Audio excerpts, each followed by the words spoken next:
నమస్తే, welcome to I dream inside politics with Kavitha. మనతో పాటుగా ఉన్నారు పొలిటికల్ అనలిస్ట్ ప్రకాష్ గారు. నమస్కారం.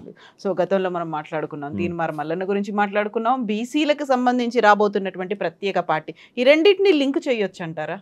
యా తప్పకుండా. ఎందుకంటే ఇప్పుడు చాలా అగ్రెసివ్గా ముందుకు వస్తున్నాడు మల్లన్న. ఆయన ఒకవేళ కాంగ్రెస్లోనే కొనసాగాలనుకొని ఉంటే దానికి ఎక్స్ప్లెనేషన్ ఇచ్చేవాడు. బట్ ఆయన మొండిగా వ్యవహరించాడు ఆ విషయంలో.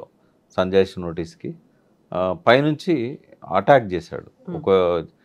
తనని సస్పెండ్ చేసిన తర్వాత బీసీలకు ఒక న్యాయము, అగ్రకులాలకు ఒక న్యాయము. కోమటిరెడ్డి వెంకటరెడ్డి కానీ, రాజగోపాల్ రెడ్డి కానీ వాళ్ళు ఎన్ని మాటలు అన్నా కూడా వాళ్ళ మీద ఏం చర్య తీసుకోలేదు. ఈవెన్ క్రమశిక్షణ సంఘం చైర్మన్ ఉన్న చిన్నారెడ్డి కూడా తప్పు పట్టే విధంగా మాట్లాడాడు. ఆయన మీద కూడా చర్య తీసుకోవాల్సి ఉండే.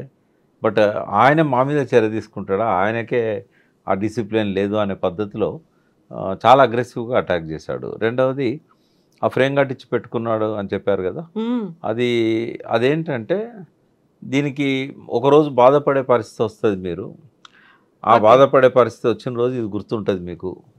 కాంగ్రెస్ పార్టీ కూడా పశ్చాత్తాపం చెందుతుంది, బాధపడుతుంది.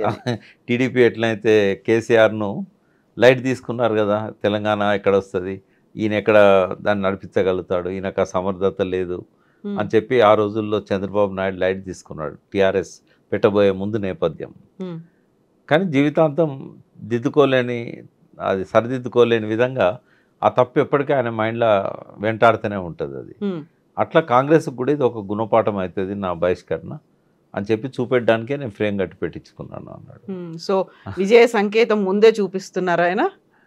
అయితే ఆయనకి ఏంటంటే ఓవర్ కాన్ఫిడెన్స్ అని నేను అనలేను. బట్ ఖచ్చితంగా ఏదో ఒక రోజు 50% జనాభాలో 50%కి మించి ఉన్న బీసీలు ఇప్పటి వరకు నిరాదరణకు గురవుతున్నారు, అన్యాయానికి గురవుతున్నారు, వివక్షకు గురవుతున్నారు. ఇప్పటివరకు ముఖ్యమంత్రి అయ్యే అవకాశం కూడా ఇవ్వలేదు పార్టీలు. ఎంత సమర్థులున్నా కూడా ముఖ్యమంత్రిని కానివ్వలేదు.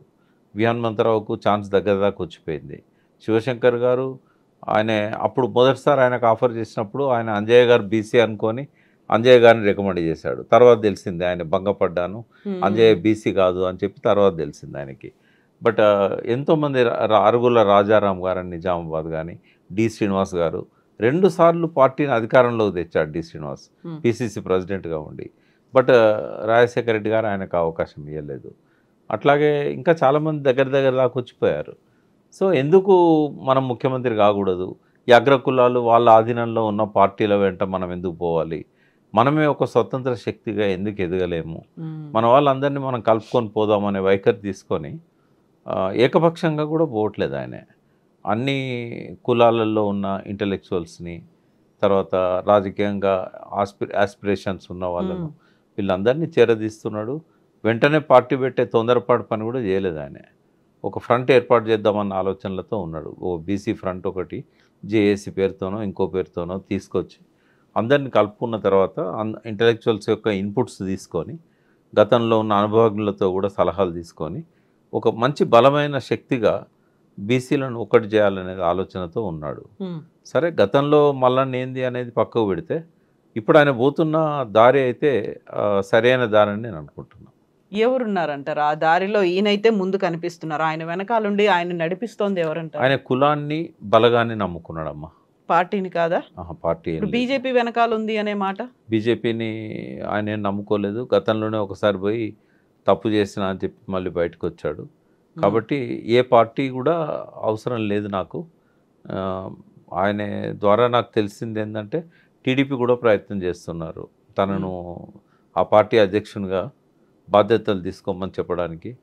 తర్వాత బీసీ వాదంతో ముందుకు వచ్చిన అంటే కాపు పవన్ కళ్యాణ్ కాపు సెగ్మెంట్తోని అక్కడ ఎట్లయితే అధికారంలోకి టీడీపీని తన యూనిటీ ఫ్రంట్ తీసుకొచ్చాడు కదా, నరేంద్ర మోడీ గారిని కూడా ఒప్పించి ఐక్యతకు, దాని ద్వారా ఆ రాజ్యాధికారానికి అక్కడ రాగలిగారు. సో ఇక్కడ కూడా జనసేన నెక్స్ట్ ఫేజ్లో తన పార్టీని బలోపేతం చేసుకోవడానికి ఒక ప్రయత్నం మొదలుపెట్టింది. వాళ్ళు కూడా కొంత మల్లన్న దిక్కు చూస్తున్నారు. బట్ మల్లన్న వాళ్ళిద్దరి దిక్కు చూడట్లేదు. మల్లన్న బీసీల దిక్కు చూస్తున్నాడు. ఆయన దినచర్య కూడా పొద్దున్న లేస్తే రాత్రి దాకా పెద్ద నాయకులను కలవడానికి పోవట్లేదు. ఆయన కలవడానికి కూడా ఎవరిని పర్మిట్ చేయట్లేదు. ఆయన ఎంతసేపు బీసీలను నమ్ముకున్నాడు కాబట్టి బీసీ సెక్షన్నే తనతో లేపాలి, తీసుకెళ్ళాలి అనే వైపుగా ఆయన ఆలోచిస్తున్నాడు. ఇప్పుడు బీసీ కుల సంఘాలన్నీ ఆయన వైపు ఉన్నాయా? నాయకుల్లో కూడా Teenmar Mallanna is the best candidate అనే ఒక ఫీల్ కనిపిస్తోందా? అంటే బీసీలలో 2 రకాల నాయకత్వం ఉంది. ఒకటి ట్రెడిషనల్ లీడర్షిప్ ఉంది. యూత్ ఎవరిది కూడా దాన్ని ఇష్టపడట్లేదు.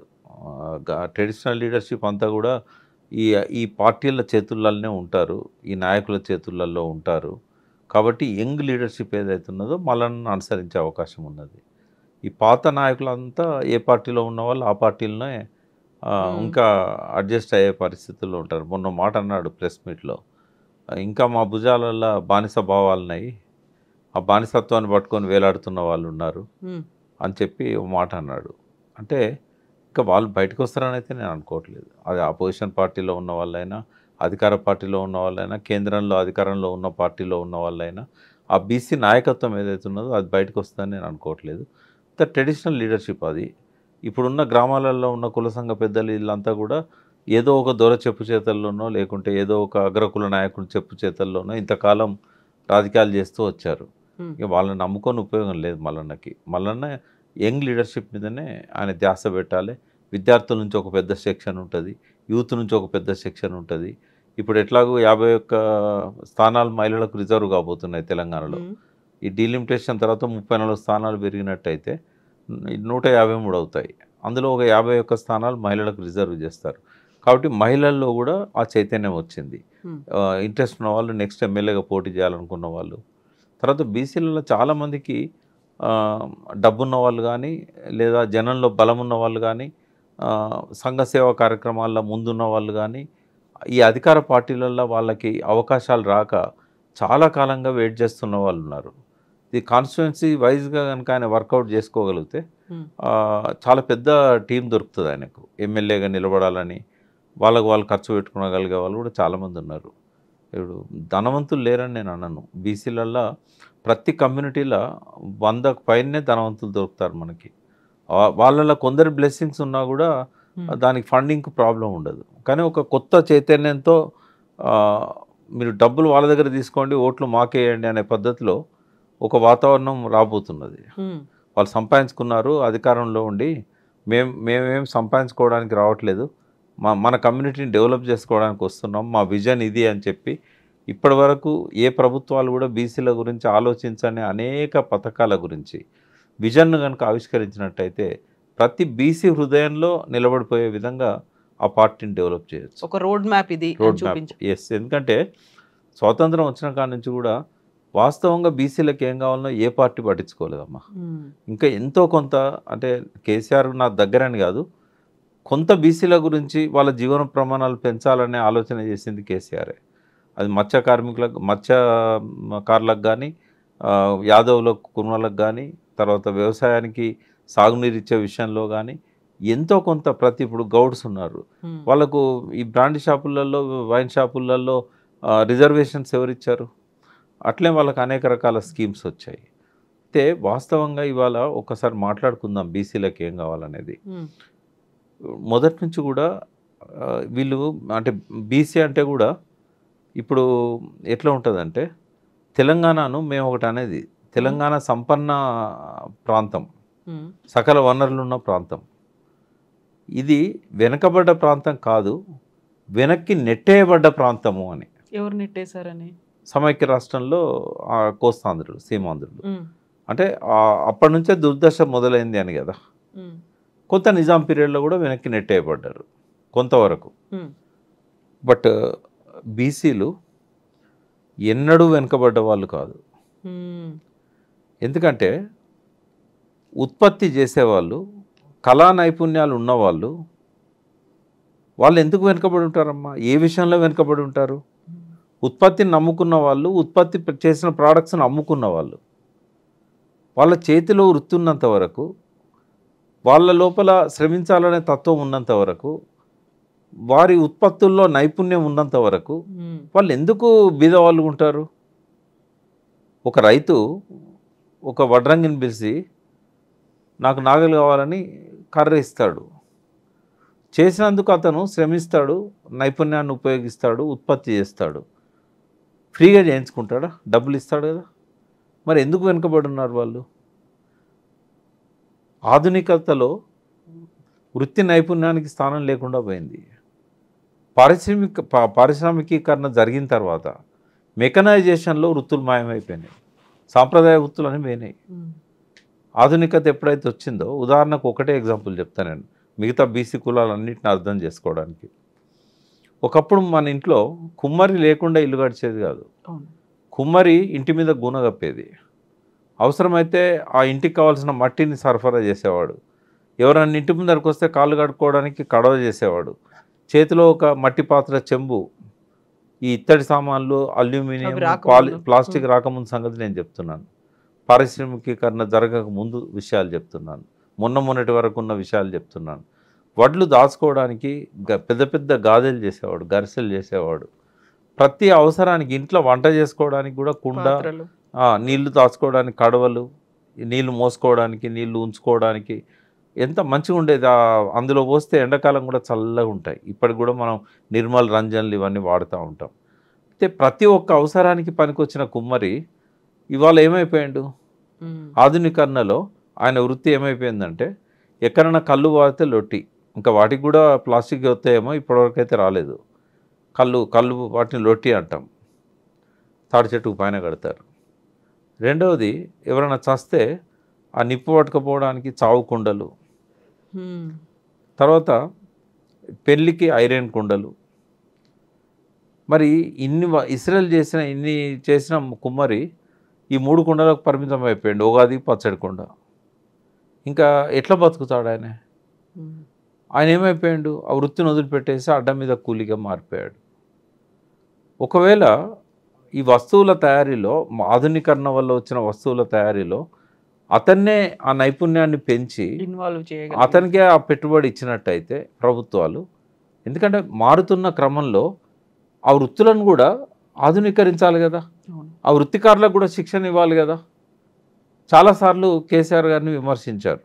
ఈ గొల్ల కుర్మలలో మా తల్లిదండ్రులు గొర్రెలు కాస్తున్నారు, మేము కూడా గొర్రెలు కాయనా, మీ గొర్రెల స్కీమ్ పెడుతున్నావు కదా, మేము కూడా గొర్రెలు కాయనా, మాకు ఉద్యోగాలు ఇవ్వండి, గొర్రెలు కాదు అని చెప్పి అన్నారు. అక్కడ జరిగిన లోపం ఏంటంటే, సరే ఇంకా గొర్రెలు కాసే వాళ్ళు ఉన్నారు కాబట్టి దాన్ని ఏం అడ్డుకోవాల్సిన అవసరం లేదు. బట్ ఆ గొర్రెలు మేపిన వారి కుమారులు, కుమార్తెలు వాళ్ళంతా కూడా డిగ్రీలు చేసిన వాళ్ళు ఉన్నారు కదా, వీళ్ళని 40 గొర్రెలు కాయమంటే కాయరు కదా. కానీ గొర్రెల సంఖ్య పెంచుకోవడానికి వీళ్ళ పేరు మీద దరఖాస్తులు పెట్టారు వాళ్ళు. 25% కడితే 75% గవర్నమెంట్ ఇస్తుంది కాబట్టి. బట్ మాంసము ఆధునీకరణ లోపల ఎన్ని రకాలుగా దాన్ని బై ప్రోడక్ట్స్ తయారు చేయవచ్చు. గొర్రె తోలు దగ్గర నుంచి ఫస్ట్ బూరు, ఆ బూరు ద్వారా చేయగలిగే ఉన్ని ప్రోడక్ట్స్, తర్వాత మాంసము. ఆ మాంసం ఇప్పుడు అల్కబీర్ అని ఒకటి ఉంది ఇక్కడ రుద్రారం దగ్గర. అల్కబీర్లోకి ఒకసారి పశువు పోయినట్టయితే ఇంకా ఏది బయటికి రాదు. అంటే ఆ పశువులో ఉన్న ప్రతీది కూడా ఉపయోగపడుతుంది. మాంసం అమ్ముతారు. తర్వాత అందులో మలమూత్రాలను కూడా వాళ్ళు ఎన్కాజ్ చేసుకుంటున్నారు, పేగుళ్ళల్లో మిగిలిపోయిన మలమూత్రాలని. అంటే ప్రతి కొమ్ములను ఉపయోగించుకుంటున్నారు, చర్మాన్ని ఉపయోగించుకుంటున్నారు, రక్తాన్ని కూడా ఉపయోగించుకుంటున్నారు. మరి అటువంటప్పుడు ఈ గొర్రెలను ఎట్లా కటింగ్ కోసమే కదా అవి పెంచేది. మేకలైనా గొర్రెలైనా లాస్ట్ కోసుకోవడానికే కదా. మరి ఈ బై ప్రోడక్ట్స్ తయారు చేసే మిషనరీని కానీ, ఆ స్కిల్ కానీ ఆ కుటుంబాల నుంచి వచ్చిన యువకులకు ఎందుకు ఇవ్వకూడదు? ఇస్తే వాళ్ళే ఇక్కడ పరిశ్రమలు పెట్టుకొని మాంసం పచ్చళ్ళు కూడా విదేశాలకు ఎగుమతి చేసేవాళ్ళు కదా. అంటే ఆ వైపుగా ఆలోచించలేదు. ఇప్పుడు ఫిషరీస్, చేపలు అమ్ముకోవడానికి చెరువులలో చేపలు పెంచుకోండి అని చెప్పేసి ప్రభుత్వమే కొన్ని కోట్ల చేప పిల్లల్ని నీళ్ళల్లో వదిలేసింది. వాళ్ళు మార్కెటింగ్ ఎక్కడ చేసుకోవాలి? ఏమైంది? కాంపిటీషన్లో రేట్లు పడిపోయినాయి. అంతకుముందు చేపల ధర సగానికి వచ్చింది. ఇప్పుడు ఎక్కడ చూసినా చేపలు అమ్ముతున్నారు వాస్తవమే. బట్ వాళ్ళ ఆదాయము ఇంకొక రకంగా పెంచుకోవడానికి అవకాశం ఇవ్వలేదు. ఆ చేపల ద్వారా కూడా రకరకాల ఉత్పత్తులను తయారు చేయవచ్చు కదా. అంటే ఒక లెవెల్ వరకే ఈ ప్రభుత్వాలు ఆలోచిస్తున్నాయి. ఇంకా డీప్గా ఎవరు ఆలోచిస్తారు? అంటే వాళ్ళే ఆలోచించగలుగుతారు. ఉమ్. ఆ కులానికి సంబంధించిన వాళ్ళు, ఆ వృత్తికి సంబంధించిన వాళ్ళు, వాళ్ళకేం కావాలనో వాళ్ళే ఆలోచిస్తారు. అందుకే ఈ బడ్జెట్లన్నీ కూడా ఎట్లా తయారవుతున్నాయంటే పార్టీకి ఏం లాభం, ప్రభుత్వంలో ఉన్న నాయకులకి ఏం లాభం, కార్యకర్తలకి ఏం లాభం. అవి స్కీమ్లే వస్తాయి తప్ప ఒక రచ్చబండ దగ్గర ఆ ఊర్లో ఉన్న సబ్బండ కులాలను పిలిచి మీ కులానికి ఏం కావాలి, మీ కులానికి ఏం కావాలి, మీ కులానికి ఏం కావాలి, దానికి ఎంత బడ్జెట్ కావాలి, ఇన్వాల్వ్ చేయలేదు ఎవరు. ఇంకా చాకలి వాళ్ళ ఊర్లలో చాలా శక్తి అంతా ఉపయోగించి బండకు బట్టలు చూతాను నీళ్ళల్లో. మిషన్లు వచ్చి ఎంతకాలం అయిందమ్మా? మన ఇళ్ళల్లో మాత్రం వాషింగ్ మిషన్లు పెట్టుకుంటున్నాం. మరి ఇన్స్టిట్యూషనల్గా ఎందుకు చేయకూడదు దాన్ని? ఊర్లో వాళ్ళ బట్టలన్నీ కూడా ఒక కోఆపరేటివ్ సొసైటీ ఏర్పాటు చేసి చాకలి వాళ్ళది, అందులో అది పెట్టేసి బట్టలు ఉతికే కార్యక్రమం ఎందుకు పెట్టకూడదు? ఇప్పుడు మొన్న సింగపూర్ మలేషియా పోయినప్పుడు చూసా. అక్కడ ఏం చేస్తారంటే మనకు అన్ని షాపులు ఉన్నట్టే ఒక షాప్లో అన్ని వాషింగ్ మిషన్స్ ఉంటాయి. వాళ్ళు బట్టలు ఇచ్చినట్టయితే ఒక అరగంట సేపట్లో దాన్ని అంతా ఉతికి డ్రై చేసి ఐరన్ చేసి ఇస్తారు. ఇట్లాంటివి ఎందుకు పెట్టేయకూడదు చాకలి వాళ్ళతో? ఇప్పుడు ఎక్కడెక్కడ నుంచో మంగళ షాపులు ఈ లండన్ నుంచి ఇంకొక నుంచి వచ్చి ఇక్కడ సెలూన్స్ పెడుతున్నారు, కార్పొరేట్ అయిపోయింది. మరి ఇక్కడ ఉన్న మంగళ పిల్లలు డిగ్రీ చదివిన వాళ్ళు, పీజీ చదివిన వాళ్ళు వాళ్ళ దగ్గర పోయి కూలికి పనిచేస్తున్నారు, జీతానికి పనిచేస్తున్నారు. వాళ్ళకి ఎందుకు ఇవ్వకూడదు? అట్లాంటివి పెట్టుకోవడానికి అవకాశం ఎందుకు ఇవ్వకూడదు? కేవలం కరెంటు ఫ్రీ అని చెప్పారు, లేదా ఇన్ని యూనిట్ల వరకు ఫ్రీ అని చెప్పారు, కొంత నామినల్గా కొంత లోన్లు ఇచ్చారు. ఇది కాదు కదా. బీసీలకు ఏం కావాలనేది స్వాతంత్రం వచ్చిన తర్వాత ఎవరు ఆలోచించారు? వాళ్ళ స్కిల్ డెవలప్ చేయడానికి కానీ ఇట్లాంటి వాటికి. ఇవన్నీ కూడా తీన్మార్ మల్లన్న ఆలోచించి అవన్నీ ఇంక్లూడ్ చేసి ముందుకెళ్తాడు. మేమంతా ఉన్నాం కదా, మేమంతా ఉండమా?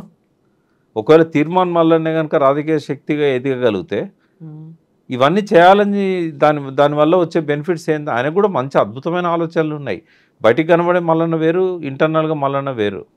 ఇప్పుడు కేసీఆర్ గారు భాష రాకనా పరుష పదాలు వాడింది? రేవంత్ రెడ్డి భాష రాకనా? వాళ్ళకు కొన్ని లక్ష్యాలు ఉంటాయి. కావాలని ఆచితూచి ఆ భాష కావాలని మాట్లాడతారు, అలవోకగా రాదు. మల్లన్న కూడా అంతే. తనంతాను ఎలివేట్ చేసుకోవడానికి, సెన్సిటైజ్ చేయడానికి ఇట్లాంటి విషయాలలో ఆయన ఆ భాష వాడి ఉండొచ్చు. బట్ అది చూసి మల్లన్న గింతే అని అనుకుంటే తప్పు. ఆయనకు అద్భుతమైన ఆలోచనలు ఉన్నాయి బీసీలను ఎట్లా డెవలప్ చేయాలనే విషయంలో. కానీ ఇంకోటి, తనకు తెలిసితే వేదం అనుకునే వ్యక్తి కాదు ఆయన, అందరినీ కన్సల్ట్ చేస్తున్నాడు. డెఫినెట్గా ఆయన ఒక సమిష్టి నాయకత్వంతోనే ముందు పోతారని నేను అనుకుంటున్నాను. ఒక వ్యక్తిగా కాకుండా ఒక సమిష్టి శక్తిగా ఎదగాలి. అట్లయితేనే బీసీ పార్టీ నిలబడుతుంది. మళ్ళీ వ్యక్తి డామినేషన్తో ఉంటే మాత్రం అది నిలబడదు.